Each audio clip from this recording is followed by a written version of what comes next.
Hi everyone! As some of you know, I absolutely love quilting. So in today's video, I'm going to show you how I made my very own around the world style quilt using half square triangles. My finished quilt came out to be 77 by 70 inches. Alright, let's get started.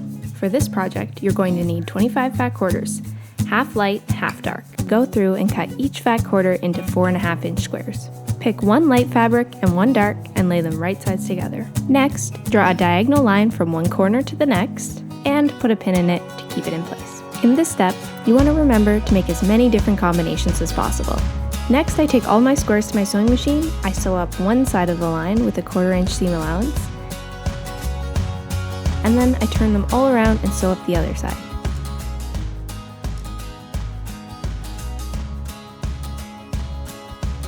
To finish up your squares, simply cut down the center line. This will give you 2 half square triangles. Next, I iron my squares. I always make sure to press my seams to the dark side of the fabric. That way, they are less noticeable in my finished quilt top. This next step is a bit of a pain, but very important.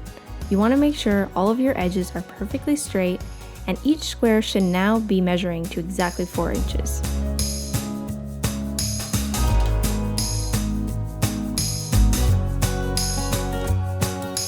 Next, you get to begin piecing your quilt top. Starting in the center, line up 4 squares with the light colors touching. This will create a diamond. Continue working around the diamond, lining up lights with lights and darks with darks. Eventually, you'll start seeing the shape form. It kind of looks like a bullseye, and it continues to get bigger and bigger. There's nothing more exciting than seeing the quilt top start to come together.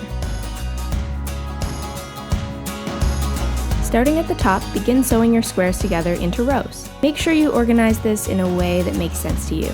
In the beginning, I started by taking one at a time, but eventually I got more confident and began taking stacks of squares to my machine and sewing them all together at once.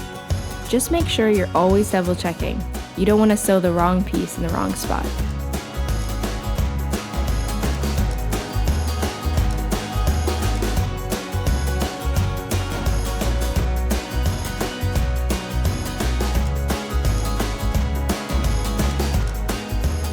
When you're done all your rows, you're going to want to iron them. Press each row's seams in the opposite direction. Lay your rows on top of each other, right sides facing, and begin to pin them together. I put one pin in the middle and then move to the opposite end and start working my way back.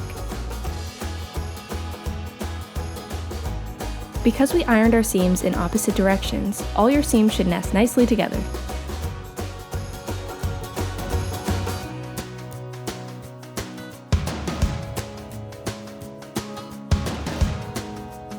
I wanted my quilt to fit on a queen size bed, so I went to the store and chose a fabric for a border. For my border, I cut 7 4.5 inch strips. Out of the same color, I cut 2.5 inch strips for my binding. I believe I cut around 9. After my quilt top was finally complete, I spray basted together my backing, my batting, and my quilt top, and began to plan out my quilting pattern. I chose a stippling pattern and got to work.